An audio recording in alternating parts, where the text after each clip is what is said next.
Hello and welcome to The Racing Journey, a podcast about all things Formula Student, everything from technical engineering, management, stories, and experiences in the world of building a Formula Student race car and a team. My name is Pranay Ketineni, I'm the captain of Veloster Racing, and let's get started with today's episode. Formula Student is an engineering design competition aimed at students pursuing bachelor's in engineering schools and universities all around the world. The main objective being to design, fabricate, and compete a Formula-style single-seater race car adhering to the rules and guidelines set by the organizing committee.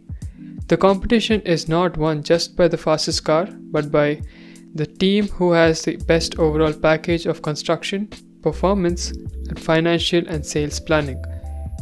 It's an event designed to challenge the participants with engineering thinking to design while also considering the economical challenges and realities faced by the automotive industry. As a student, one of the best takeaway from Formula Student has to offer is the practical experience. There are a lot of theories that we have taught for over 15 years about math, physics, and many more that such events let us apply in real life. For example, we learn about stresses and their types. We know about factor of safety and how to consider it, and when we design parts of such cars, we get to practically apply these concepts. Most of us have fabricated something with paper, cardboard, or plastic for our school projects. I'm pretty sure all of us have made some sort of model to represent some new idea that we make parts with intuition and basic geometry. But while designing a car, these parts have to be manufactured usually with metal. All these parts are interconnected and have to be made separately and then assembled.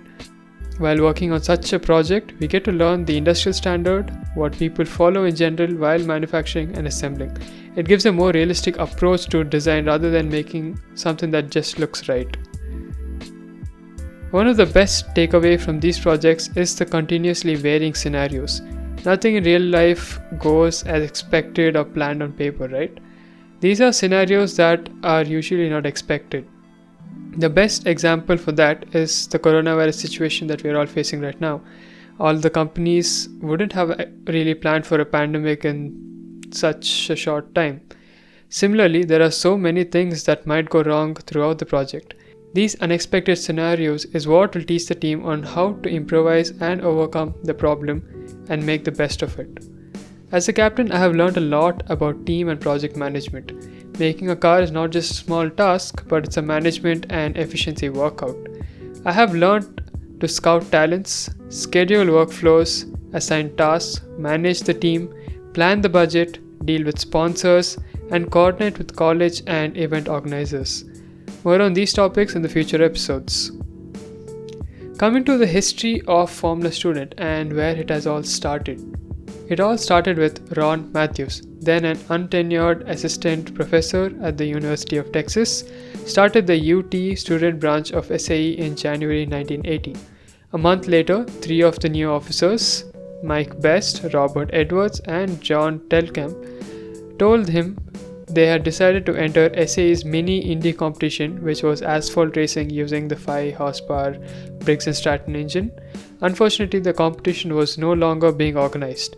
The four of them discussed their options and decided that they wanted to start a new asphalt racing competition series with a new name. Formula SAE was coined by Professor Matthews, and with new rules, the most important of which was the team could choose any 4-stroke engine including Wankels and diesels, but the intake was restricted to 1 inch in diameter. Engine modifications were not only allowed but encouraged. Professor Matthews called Bob Seckler, manager of collegiate design series competitions, to ask whether SAE would support his new competition, and Mr. Seckler enthusiastically gave his approval. The first season of Formula SAE was held in 1981 and was hosted by University of Texas. There were 4 dynamic events for the teams to compete: acceleration, maneuverability, endurance, and fuel economy. For scoring purposes, equal weight was given to acceleration, maneuverability, and fuel economy, while double score was given to endurance event.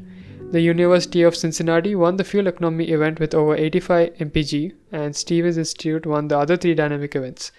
University of Texas won both the static rounds, the Appearance Award and Engineering Design Creativity Award. The University of Texas hosted the event from 1982 to 1984 as well. The biggest rule change here was the cars from now on had to have suspension on all the 4 corners. This was to eliminate the possibility of teams coming up with just a bigger version for go-kart. It also created a category to help teams participate with Briggs and Stratton engines. The maneuverability and endurance were combined into a single race, and they had 2 heats of 50 laps, which was 45 meters per lap, and each driver had to drive for 25 laps and have a driver change in between. In 1985, University of Texas gave their hosting rights to another of their branch in Arlington. After nurturing the event for 4 years, University of Texas at Austin turned it over to their colleagues or rivals across the state in Arlington. Professor Bob Woods, University of Texas at Arlington, initiated a major rules rewrite, and the competition scoring was revised to include the static events as a portion of the overall awards using a 1,000-point scale. The scoring system mimicked the refined schedule for Mini Baja over the years. For the first time, Formula FSAE moved out of Texas in 1986. Lawrence Institute of Technology hosted the event on its Southfield, Michigan campus. The Texas-Michigan alteration would last through 1990. General Motors, inspired by the great success of its GM SAE Sun Race competition, deserves credit for moving Formula FSAE from a relatively small university event to a major automotive industry happening. People competing in the 1991 Formula FSAE competition were exposed to top-level GM corporate support for the event. The kickoff included opening remarks from then PM President Lloyd Russ. Bob Stample, then GM chairman, was seen throughout the event as well. The static events were held in the GM Design Dome, while the dynamic events took place in the Milford Proving Grounds. Every student competing no doubt remembers the endurance event on the Black Lake as the ultimate parking lot. In 1992, Ford took over the SAE's hosting. After the success of the 1991 event, GM was left in a bit of a quandary.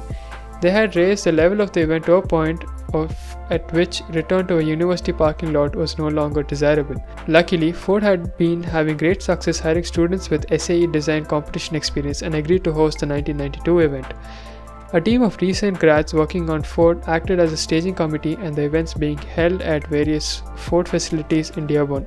Ford brought in Grand Prix Grace Jackie Stewart to help with driver education. Cornell had its second win using a turbocharged CBR 600 engine.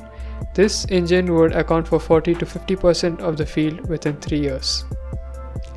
After GM and Ford, the natural choice to host company was Chrysler. Chrysler's magnificent new Auburn Hill Technical Center was the site, and Chrysler provided the students with numerous opportunities to interface with its technical staff. Chrysler Vice President Francois Castaigne and the team of Chrysler engineers played host, while featured guests including racing legend Carroll Shelby and racing driver instructor Terry Yearwood. After having rotated through each of the big three, a major decision for 1994 was needed. Would the automakers continue this rotation?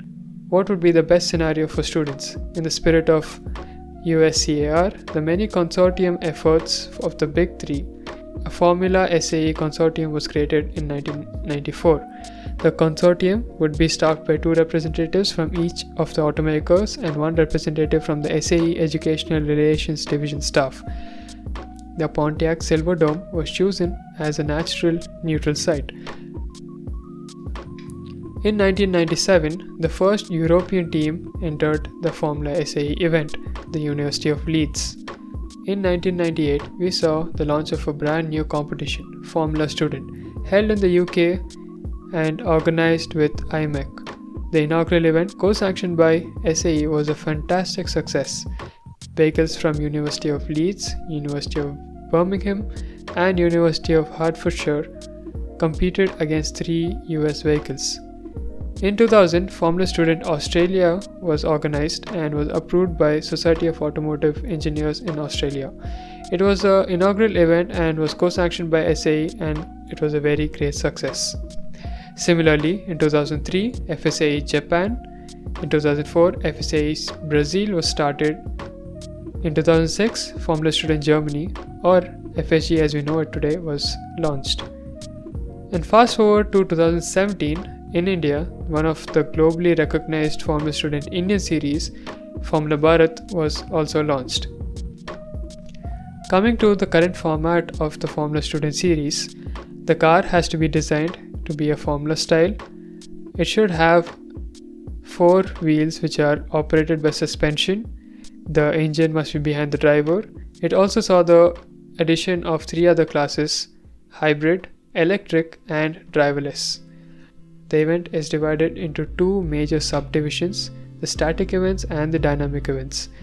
Static events carry 325 points on the total of 1000. Dynamic events carry the rest 675 points. In the static events, the major event of them all is the design event. This event judges the cars and the team's design strategies and why they have chosen to design a particular component the way they have done.